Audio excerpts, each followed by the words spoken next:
This video will show how to create the following two small Kotlin programs. First, creating a new Kotlin file in an empty directory, implementing it with a trivial program, printing the classical phrase "Hello World" to the screen. Then the Hello World program will be replaced with another program, which receives input argument from the command line and also receives keyboard input from the user. This video is part of at least one playlist showing how to do the above with different programming languages. There should be a link to that playlist in the description below. Prerequisites. You, the viewer of this video, are assumed to have some skills in at least some programming language. I will not explain basic concepts such as what is a variable or what is an array or what is a for loop. Even if you have never written source code with Kotlin, you are assumed to be able to understand, for example, what this Kotlin code below does.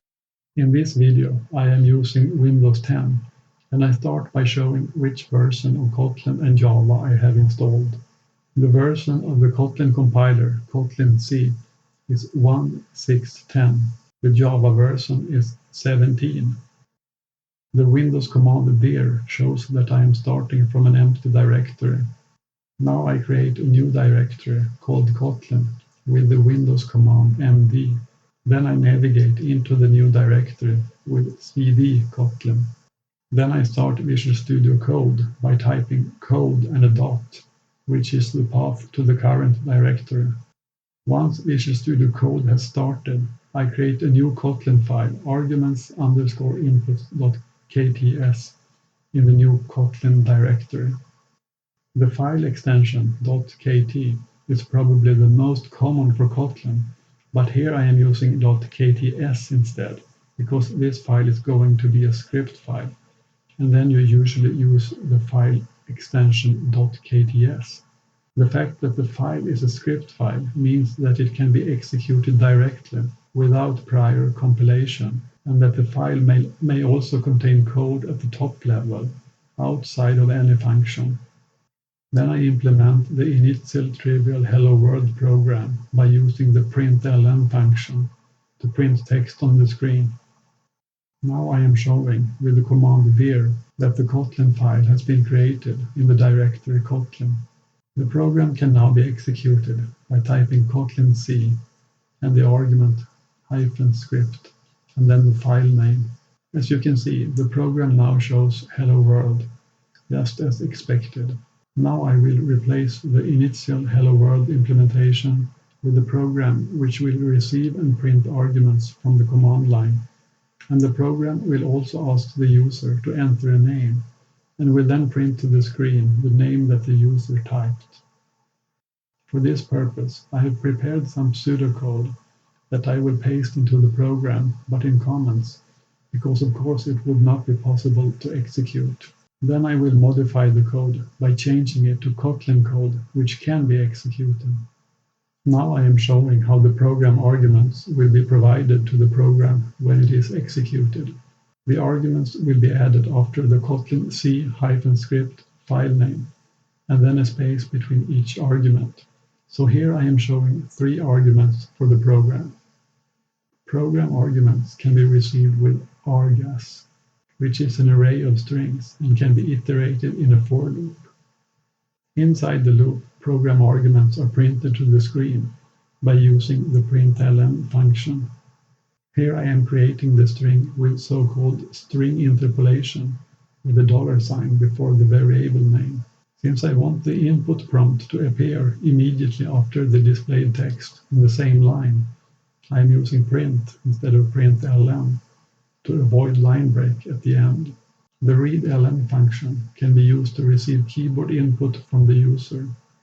This function will return the text entered by the user.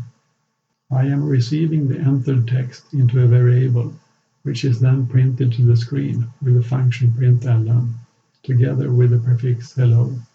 And again I am using string interpolation with a $sign and the variable name. I remove the curly brackets around the variable name because they are not needed here. However, curly braces can be useful in so-called string interpolation, in the case of an expression, for example, an expression having two values in two variables.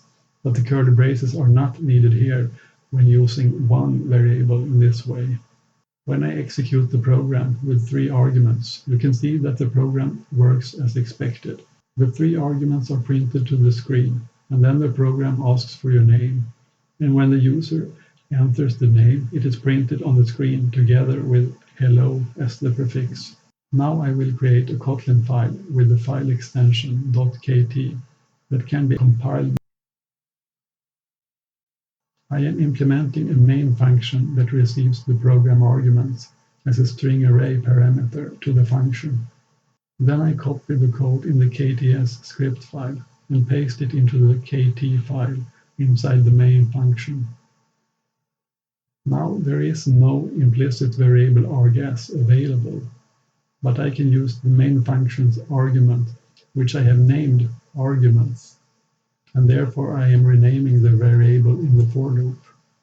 The program can be compiled by typing Kotlin C and then the file name. Then it can be executed by typing Kotlin without the suffix C, and then the name of the file created by the compilation, and then the program arguments. In this example, 3 arguments, which the program should iterate and print to the screen. Before compiling, I am showing the current existing files in the directory with the Windows command dir. Then I compile, and then I run the dir command again. And now you can see that the compilation created a class that got almost the same name as the .kt file, but with kt and a capital K before the file extension, and then .class as the file extension. As you may know, .class files are files that can be executed by a Java runtime. For example, you are creating .class files when compiling source code written with the language Java. But .class files can also be created for other JVM languages, such as Kotlin or Scala. By the way, JVM means Java Virtual Machine. The code in the .class file can now be executed by typing Kotlin and then the file name, but without the file extension .class. As you can see, the program works in the same way as before when it was executed as a KTS script. Now I will also implement the program as a Kotlin class, and will then also try to execute it with the Java runtime, which will require a special compilation argument, include runtime, which you will see soon. I am creating a new directory, which will also be the package name, and inside it I create a new file to be implemented as a Kotlin class. The package name is the same name as the directory name. The class name is the same as the file name, excluding the .kt file extension. The main function is created inside a so-called companion object, and it is annotated with JVM static.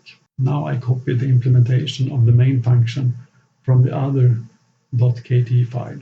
To more clearly separate the files and avoid confusing them, I will use a to at the end of the file name for this file, and then also a to as a suffix for the class name. This program can be compiled by typing Kotlin C, followed by the relative path to the file, including the directory. Note that it works with a slash as a separator character between the directory and file. Also here when I use Windows, which usually uses backslash in the past. I am also adding the flag -d, followed by the desired name of the jar file to be created during compilation.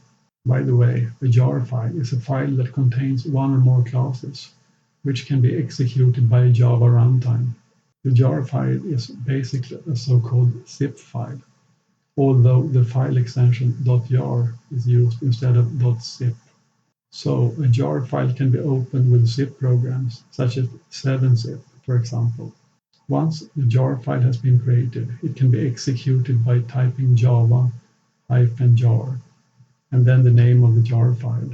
Then you can also add program arguments, for example, these 3 arguments. As you can see, the compilation works without any error message. But when I then try to execute the program, you see that an error message is displayed.